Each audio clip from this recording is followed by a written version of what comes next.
Halo guys, hari ini saya akan melakukan eksperimen paling gila mengenai taktik, strategi, dan formasi request dari Bang Bes yang bilang formasi 3-4-3 Bang, 3 CB, 2 DMC, 2 ML atau MR, 2 AMC pasang lebar ke kanan dan ke kiri, 1 CF. ML, MR, DMC pasang sejajar Bang di bawah garis tengah. Tanda panah ke atas taruh di ML, MR sama ST.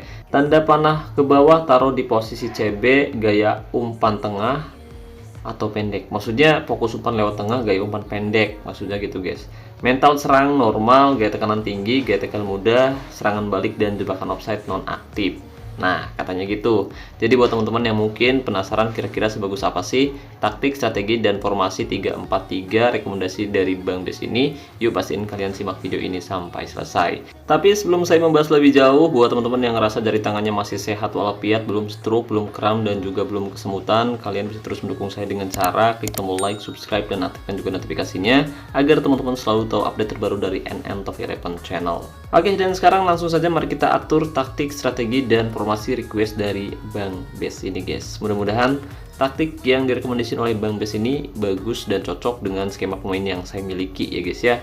Soalnya hari ini kita akan menghadapi tim yang cukup kuat di leg kedua babak 16 besar Liga Champion atau Liga Elite. Dan di leg pertama kita berhasil menang tipis atas tim lawan. Untuk itu hari ini adalah hari penentuan, dan jika taktik, strategi, dan formasi dari Bang Bes ini kurang cukup bagus atau tidak sesuai dengan skema pemain yang saya miliki, otomatis resikonya tim saya bisa kalah menghadapi tim lawan. Terlebih kita akan menghadapi tim lawan di kandang mereka guys. Otomatis hal ini tentu bakal menjadi keuntungan tersendiri untuk lawan kita. Oke, dan untuk formasinya kurang lebih seperti ini guys. Jadi di posisi back kita pakai 3 back tengah, kemudian kita pakai 2 gelandang bertahan, 2 gelandang sayap, 2 gelandang serang tengah, dan 1 striker.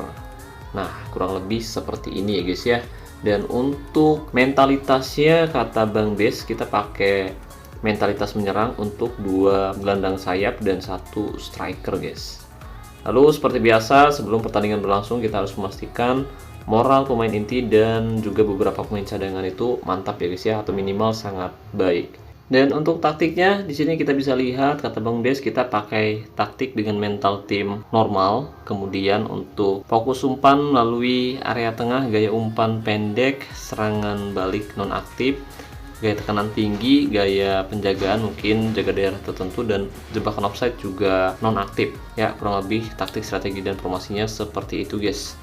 Jadi nanti kita bakal lihat taktik, strategi, dan formasi yang kita terapkan efektif atau enggak dengan skema pemain yang kita miliki. Karena di uji coba sebelumnya menggunakan formasi 4-1-3-1-1, pemain-pemain saya bermain cukup nyaman dan hasilnya sangat memuaskan, dimana striker target main saya sukses mencetak 4 gol.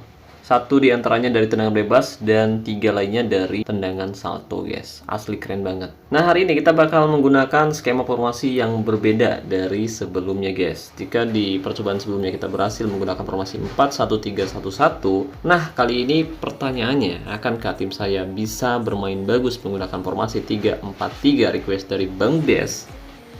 Ya, kita masih belum tahu pasti karena sebentar lagi pertandingan akan segera berlangsung.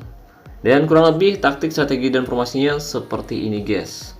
Tapi perlu diingat ya, sebelum kalian menggunakan formasi ini kalian harus lihat terlebih dahulu hasilnya seperti apa, permainannya seperti apa, dan kira-kira bagus atau enggak. Nah, jika dirasa nanti pertandingannya kelihatan bagus, tim saya meraih hasil yang cukup memuaskan di babak pertama, baru kalian bisa terapkan taktik, strategi, dan formasi ini. Tapi jika dirasa di awal babak pertama saja tim saya kewalahan dan mudah banget kebobolan, saran saya lebih baik kalian pertimbangkan untuk menggunakan formasi lain guys. Karena risikonya ketika taktik, strategi, dan formasi ini tidak sesuai dengan skema pemain yang kalian miliki, yang saya takutkan justru formasi ini jadi beban untuk tim kalian sendiri. Karena tidak menutup kemungkinan tim kalian bukannya main bagus, yang ada justru kalah terus. Nah, sekarang kita akan coba atur terlebih dahulu untuk penempatan posisi penyerangnya guys. Jadi di sini saya menempatkan striker dengan gaya main target man didampingi oleh penyerang false nine dan juga penyerang engance di belakangnya ya guys ya. Dan untuk penempatan posisinya sendiri kurang lebih seperti ini. Jadi di posisi striker di sini kita menempatkan penyerang dengan gaya main target man, kemudian di belakangnya ada penyerang false nine dan juga penyerang engance. Lalu di area tengah ada gelandang regista dan juga gelandang perebut bola. Kemudian di sisi sebelah kanan ada winger tradisional, di sisi sebelah kiri ada false winger. Kemudian di posisi back, di sini saya hanya punya satu back tengah dengan gaya main dan dua diantaranya belum memiliki gaya main, guys. Oke, dan sayang sekali kita nggak bisa membahas lebih jauh letak kelemahan serta kelebihan tim lawan ada di mana karena pertandingan antara Benfica Sempre FC versus FC Buteng akan segera berlangsung dan ini dia susunan dari kedua kesebelasan. Tapi sebelum pertandingan berlangsung, mari kita ngopi biar kita hoki.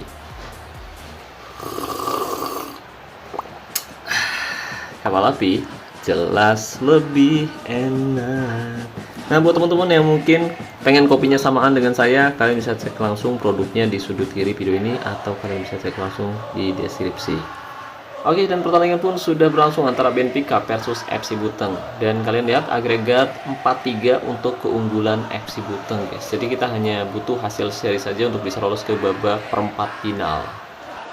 Ya, serangan dilakukan oleh Benfica kali ini. Di menit ketiga, gol tercipta. Sayang sekali, tim lawan berhasil mencetak gol cepat di babak pertama dan merubah agregat menjadi 4-4 warga. Sayang sekali. Mungkin ini karena faktor form latihan atau bonus latihan yang saya miliki terlalu rendah kali ya. Soalnya tadi pagi saya nggak sempat melatih tim saya untuk meningkatkan form latihan cukup tinggi. Jadi yang penting saya maksimalkan bonus ketajaman aja. Ternyata itu tidak cukup, guys. 2 gol cepat. Waduh. Kadal. Ternyata form latihan kita terlalu rendah mungkin, atau taktik, strategi dan formasi kita yang nggak sesuai. Soalnya kemarin kita juga pakai form latihan atau bonus latihan yang cukup rendah juga menggunakan formasi 4-1-3-1-1, tapi hasilnya cukup efektif menghadapi tim yang lebih kuat dari ini. Tapi kenapa ketika kita menggunakan formasi 3-4-3 rasanya mudah banget tim kita kebobolan, guys. 2 gol cepat dicetak oleh tim lawan di menit ke-3 dan di menit ke-7. Kita lihat satu kesempatan lagi, nyaris saja berbuah gol, tapi beruntung Anton Martin masih ditepis oleh penjaga gawang FC Buteng. Oke, skor untuk sementara 2-0, agregat berbalik kali ini. Benfica unggul agregat 5-4 atas FC Buteng atau atas tim tamu. Dan kita lihat Martinelli mencoba menggiring bola melewati penjagaan dan satu kesempatan dan saya pikir bakal berbuah gol, tapi sayang sekali satu kesempatan dari bola rebound masih belum bisa dimanfaatkan dengan baik oleh penyerang FC Buteng. Skor belum berubah, 2-0, tuan rumah unggul, dan ini adalah taktik yang kita terapkan, guys. Oke, tetap tenang, kita masih punya kesempatan untuk bisa menyamakan kedudukan atau memperkecil ketertinggalan. Zlatan Ibrahimovic, dan ini dia gol! Zlatan Ibrahimovic berhasil mencetak gol untuk memperkecil ketertinggalan di menit ke-19. Agregat menjadi 5-5. Pertandingan berlangsung sangat sengit, pemirsa. Luar biasa, long pass yang sangat-sangat bagus dan penempatan posisi yang baik dari Zlatan Ibrahimovic. Lemparan ke dalam kali ini, Somakov, umpan jauh ke depan, sangat bagus dan lagi-lagi tim lawan mampu memanfaatkan kemelut di depan mulut gawang FC Buteng dan mereka kembali mencetak gol di babak pertama. Skor 3-1 untuk keunggulan tuan rumah, pemirsa. Agregat kembali berbalik untuk keunggulan Benfica. Sayang sekali, sangat teramat lemah lini pertahanan dari FC Buteng di laga kali ini. Padahal di pertandingan sebelumnya kita bermain cukup bagus. Kali ini lini pertahanan tim kita benar-benar porak-poranda di babak pertama. Satu kesempatan, Zlatan Ibrahimovic dan gol kembali tercipta. Zlatan Ibrahimovic kembali mencetak gol dari situasi bola mati. Tendangan bebas Zlatan masuk ke gawang Benfica FC. Skor 3-2, agregat 6-6, tapi langsung dibalas gol salto. Setan anjir. Kocak. Bener-bener lemah sekali lini pertahanan tim kita, guys. Kadal. Ampun. Agregat 7-6 asli. Bener-bener aing mah. Baru cetak gol langsung dibalas. Kampret sadis sekali ini. Satu pelanggaran keras dilakukan oleh pemain FC Buteng di dekat kotak penalti. Zengar mendapatkan kartu kuning di laga kali ini. Kita lihat Martin ancang-ancang akan berbuah gol. Tembak saja, tapi beruntung tembakan Martin masih melambung ke luar lapangan. Agregat 7-6, kita butuh satu gol lagi untuk menyamakan kedudukan menjadi 7-7.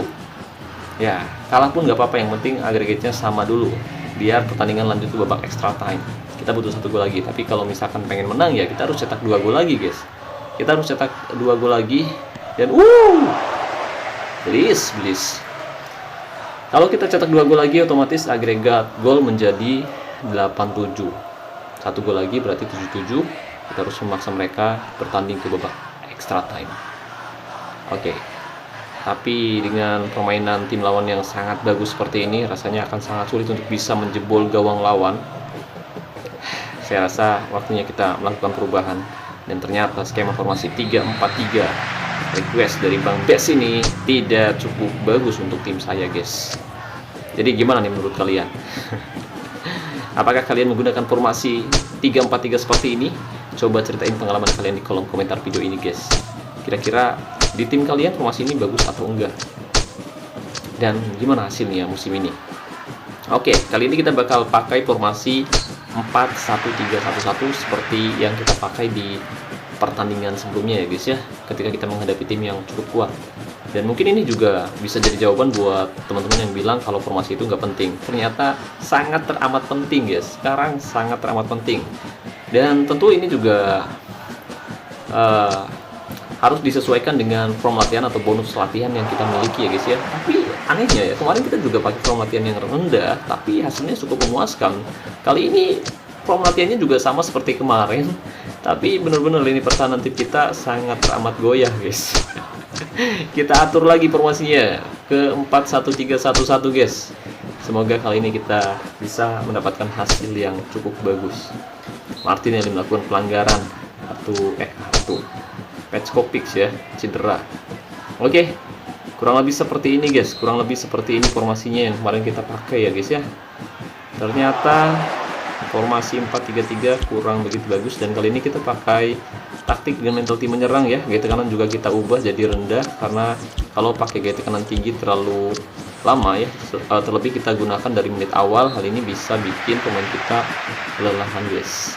Dan kita harap sih kita bisa lakukan tekanan di babak kedua ini dan memaksa pertandingan lanjut ke babak extra time. Mudah-mudahan sih. Tapi sebelum itu ya, sebelum kita masuk babak extra time, mudah-mudahan kita berhasil cetak gol untuk bisa mengungguli agregat gol dari tim lawan ya, guys ya. Ini dia, dan double save yang luar biasa dilakukan oleh penjaga gawang FC Buteng. Nyaris saja tim lawan kembali mencetak gol, tapi beruntung penyelamatan yang sangat gemilang dilakukan oleh penjaga gawang dengan gaya main komandan kotak penalti ini. Dan satu kali tandukan si Sodegaard ini, si Sodagar kaya masih lemah banget, cuy. Lemah banget ya. Satu lagi kesempatan akan berbuah gol. Kita lihat, set gol. Loregat kali ini berhasil mencetak gol ke gawang tim lawan dan memaksa agregat menjadi 7-7 warga. Agregat menjadi 7-7 di menit 71. Kita lihat dengan perubahan taktik kali ini kita mampu mencetak gol kembali di babak kedua, dan kali ini tim lawan masih unggul gol 4-3 agregatnya, tapi sama 7-7. Dan Zlatan Ibrahimovic gol, mampus.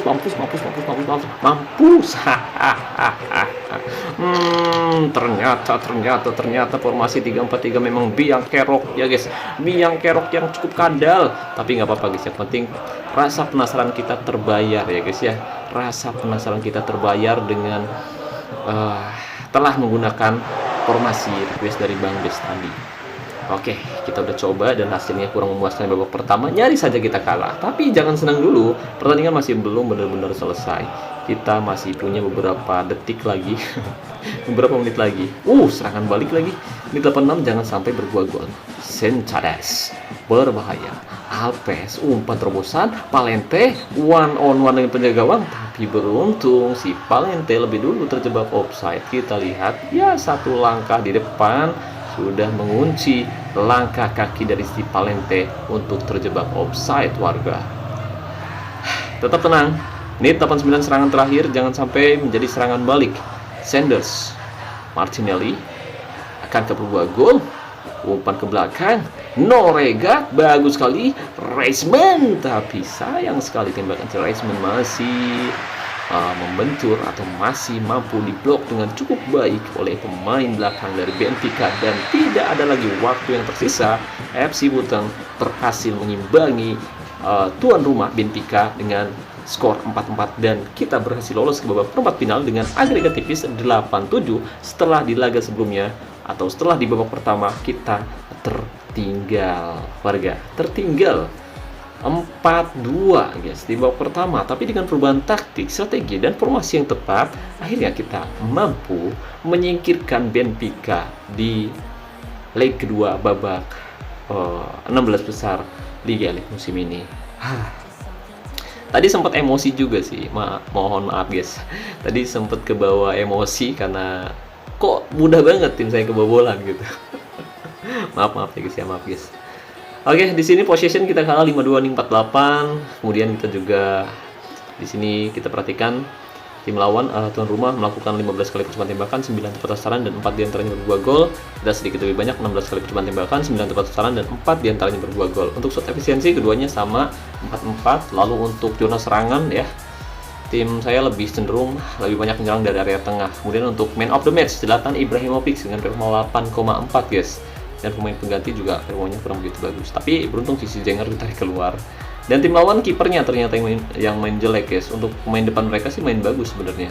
Sementara pemain kita bermain kurang maksimal. Kita hanya digendong satu pemain ya guys ya, sama si Zlatan Ibrahimovic. Makasih banyak nih buat Bang Ringga Velo dan Bang Moses yang udah hadir mendampingi tim saya di sisi lapangan, dan salam kenal buat manajernya Benfica yang udah hadir juga mendampingi timnya di sisi lapangan. Tim Anda luar biasa, tapi sayangnya tim saya yang layak lolos ke babak perempat final Liga Champions musim ini. Oke, mari kita lihat highlight gol yang diciptakan oleh kedua kesebelasan. Ini dia gol pertama dari tim lawan. Gol cepat di menit ketiga berhasil membuat lini pertahanan tim saya goyah, frustasi, moral mereka langsung turun dan langsung ambruk ya, membuat mental pemain-pemain saya langsung down sejak menit pertama guys. Sudah mah down ya, kita dijebol lagi di menit ke-7 guys. Lagi-lagi nih si Piera ya di sini cetak gol dia di menit ke-7. Ini makin bikin mental tim saya down guys. Tim saya langsung lemah mentalnya guys ya. Long shot dari luar kotak penalti, hasil jebol gawang FC Buteng. Ya, pergerakan yang sangat bagus. Tadi kita perhatikan bolanya melengkung guys. Ini tentu karena faktor formasi juga ya guys ya, dan alasan kenapa formasi 3-4-3 tidak cocok dengan skema pemain yang saya miliki, karena memang pemain-pemain yang saya punya, pemain andalan saya itu udah disetting untuk menyerang guys, untuk menyerang ya guys ya. Jadi ketika kita pakai taktik normal itu ketemunya nanggung juga. Kemudian penempatan posisi pemain saya juga kurang bagus, terutama untuk posisi ML dan juga MR. Soalnya pemain-pemain tersebut lebih cenderung memiliki skill menyerang yang cukup bagus. Jadi ketika dia ditempatkan di posisi bertahan, dia tidak bisa bertahan dengan cukup baik. Begitupun dengan gelandang bertahan, karena saya nggak punya opsi yang cukup bagus, jadi saya tempatkan gelandang bertahan dengan kualitas yang cukup rendah juga, dan hal itu yang bikin pemain saya kurang begitu bagus juga main di area tengah, dan nggak bisa motong aliran bola di area tengah juga guys. Nah, untuk posisi AMC memang kekurangan supply bola ya dari belakang, karena pemain belakang saya sudah kalah duluan guys. Jadi bola-bola di area tengah itu nggak ngalir ke depan, yang bikin pemain saya itu kesulitan untuk bisa cetak gol, dan beberapa kesempatan juga belum bisa dimaksimalkan dengan baik. Jadi intinya taktik, strategi, dan formasi 3-4-3 kurang cocok dan kurang sesuai dengan skema pemain yang saya miliki. Oke, intinya seperti itu. Tapi nggak tahu nih, kalau misalkan teman-teman pengen coba ya silahkan aja. Tapi saran saya kalau misalkan kalian ingin menggunakan skema formasi dengan pakai 4 back seperti ini ya, 3 back seperti ini, usahakan kalian pakai 3 back tengah, kemudian pakai 2 back sayap. Posisi aslinya itu kalau bisa DLDR guys, kalau pengen formasinya seperti ini. Jadi lebih cenderung ke formasi 5-2-3 ya guys ya. Tapi posisi DL dan DR nya itu harus punya posisi baru, atau harus bisa bermain di 2 posisi, DL dan juga ML, ataupun DR dan juga MR. Tapi posisinya agak ditarik ke depan dan bakal berubah jadi posisi DMR. Jadi hasilnya bisa lebih maksimal ketika menyerang maupun bertahan. Tapi kalau misalkan kalian skema pemainnya seperti punya tim saya seperti ini, punya pemain-pemain yang seperti punya saya, usahakan jangan sampai ditarik terlalu jauh sejajar dengan posisi DMC, karena memang skillnya itu nggak cocok, skill bertahannya nggak sesuai, yang bikin lini pertahanan tim kita mudah kebobolan ya guys ya. Itu aja sih yang bisa saya sedikit terangkan mengenai taktik yang kita terapkan kali ini. Berbeda dengan formasi 4-1-3-1-1 yang kita terapkan di babak kedua, karena formasi tersebut memang cukup balance, cukup seimbang untuk menyerang maupun bertahan. Ketika menyerang, komitmen saya udah siap karena memang skillnya juga udah sesuai banget, dan ketika bertahan juga mereka udah siap karena kita nempatin 4 back sekaligus ditambah 1 gelandang bertahan yang memang cukup mumpuni ya guys ya. Oke, jadi itu dia pembahasan mengenai formasi 3-4-3. Nah, buat teman-teman yang mungkin pengen request juga, pengen nyeritain juga pengalamannya main top 11 dan pengen nyeritain taktik, strategi, dan formasi yang menurut kalian bagus, atau kalian penasaran ingin menggunakan formasi yang unik, kalian bisa coba request di kolom komentar video ini, atau kalian bisa ceritain juga mengenai pengalaman kalian. Nanti siapa tahu komentar kalian bisa saya bikin video juga seperti ini guys. Ya, intinya seperti itu ya guys ya. Makasih buat teman-teman yang udah nonton video ini dari awal sampai selesai. Mudah-mudahan pembahasannya bermanfaat. Dan jika bermanfaat, jangan lupa like videonya guys, karena like itu gratis. Oke, makasih juga buat membership channel Top 11. Terima kasih buat teman-teman yang selalu mendukung dan mendoakan saya sejauh ini. Saya Nur, sampai jumpa di video selanjutnya. Salam olahraga, salam Top 11 Indonesia.